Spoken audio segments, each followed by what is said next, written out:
Hey all, hello and welcome, Tony Bing here. So we have another beginner's guide video for Marvel Heroes Omega, and with this one we will be covering one of my favourite X-Men, and that would be Nightcrawler. So really is a huge amount of fun to play because he's highly mobile as you would expect, and he's got a nice variety of skills to fire off as well. But what we'll cover in this video is we'll have a look at his primary attributes and offensive and defensive traits. We'll then have a little look at some of his costumes. We'll follow that up by checking out his signature and ultimate, and then at the end of the video we have two gameplay operation run throughs. The first one will show off his teleport skills, which are absolutely awesome, and the second one will show off his sword skills, which are not too shabby either. So first up, let's have a look at his attributes and traits. As always, here we start off by looking at the offensive trait, and this is the incredible Nightcrawler. So with this you gain a 3% flat critical hit chance. Nightcrawler's primary attributes are fighting and speed, which are both great.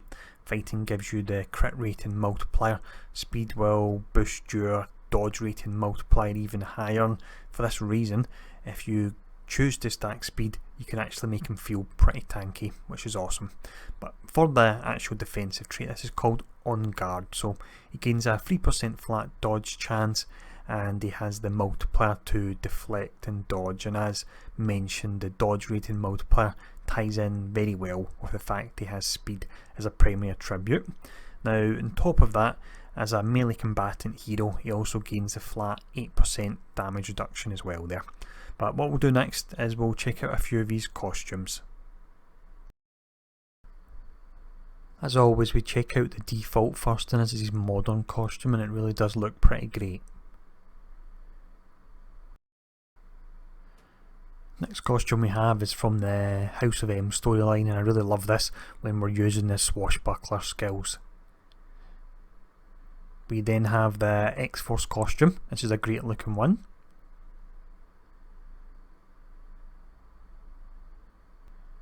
And finally we have the Age of Apocalypse costume. This is really quite different, but I'm a big fan of this particular costume. So now that we've covered the costumes anyway, what we'll do is have a look at his signature and ultimate.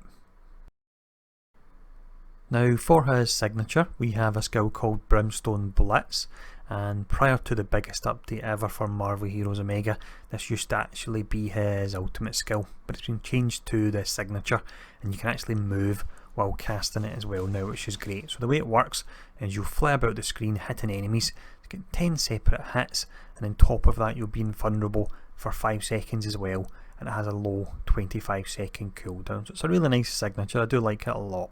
But next up what we'll do is have a look at his ultimate skill. For the ultimate then we have a skill called Reign of Bam. So not surprisingly you will teleport about, similar to the signature, but with this one you'll teleport around the screen and you'll throw down lots of random items, and it's actually a total of 26 hits it will do, and for the duration of this particular power you will be invulnerable as well. So it's a nice ultimate. I do personally wish you would get a little BAM demons coming in as well and attacking the enemies. That would really take it to another level for me, but as it stands it's nice enough. So what we'll do next anyway is we'll do some actual gameplay run throughs of operations, and first off we'll show off his teleport skills. So as mentioned, the selection of skills we look at here are all based around the teleport side of things, and for me that's really what Nightcrawler is all about teleporting about and being mobile. Now if we look at his two spenders he has, the first one is called Sneak Attack, doesn't spend any spirit at all, and with this you gain a damage bonus of 50% for 10 seconds when you use a stealth power. The next main spender we have is Bamf Beatdown. Now this doesn't have any kind of special effects at all, but it basically works in that it's a spender, it costs you spirit, but in exchange for that you actually do more damage. So if you can sustain it you certainly want to use this one, and it does look great because you teleport on round the enemy as you're actually fighting them.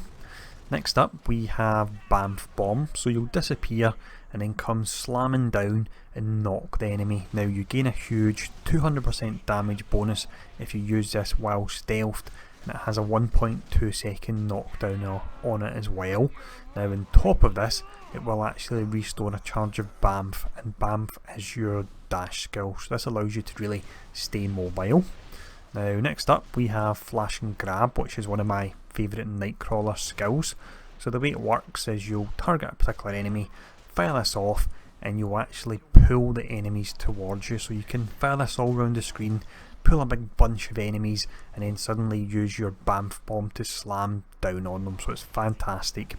Now the actual Flash and Grab, it will stun the enemy for 2 seconds and it will weaken them as well, so it does work great with the combination I was mentioning. Weaken, stun them, and then slam down with the BAMF bomb.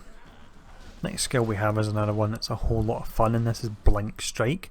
So with this you'll fire it off and you'll actually bounce between up to 6 nearby enemies, and on top of this, like the skill we looked at a moment ago, this will actually restore another charge of BAMF as well, again to keep you mobile. Now the final skill we look at, this is Righteous Frenzy.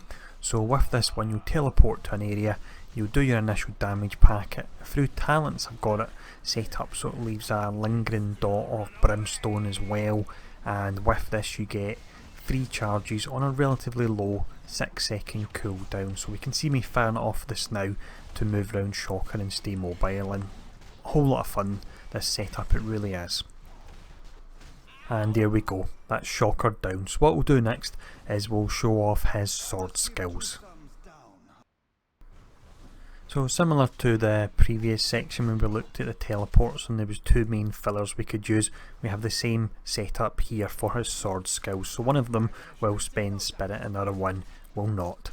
The first one we look at, which doesn't spend any spirit at all, would be Swashbuckler Slash. This gives you a bonus of 25% to critical and brutal damage. Once you get to a point where you can have enough sustain in your build, you want to use X Slash. This gives you a bonus of 50% to critical and brutal damage there. Now the next skill we look at is quite good for clearing trash. I like to teleport right up close to a group of enemies and fire this off, and it's Saber Swipe. So with this you gain 50% critical and brutal damage. You notice that's coming up a lot for the sword skills because the whole idea behind them is they will hit hard. On top of this, Saber Swipe actually has a 1.2 second knockdown as well, which is pretty useful. Now the next 3 skills we'll look at here all have a tag that's known as Flourish. So the way this works is these skills can gain different modifiers, and generally you'll change that through talents. Now the setup I'm using, I've actually got it where I'm using combo points, so I can build up to 10 combo points. If I then use a Flourish skill, it will gain a damage bonus based on that. So these skills can do a huge amount of damage for that reason. Now the first Flourish skill we look at is Run Through. This is a great skill. You teleport behind the enemy and stab them with your sabre, so it allows you to stay mobile even with a sword build, and on top of this you gain 100% critical and brutal damage rating. We then have Saber Storm, so this will be 6 different hits you do in succession, and that has a 50% critical and brutal damage rating.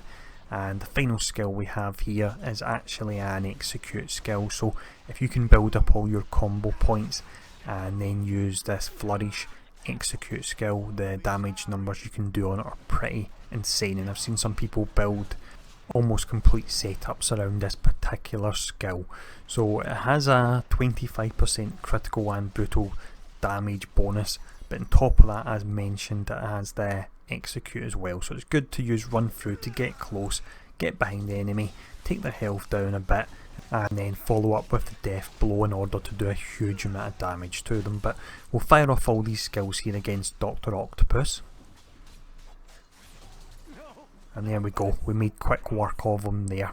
So I hope this beginner's guide video was useful. If there's any questions or anything like that, feel free to ask below. Thanks for tuning in, and I'll see you all again soon.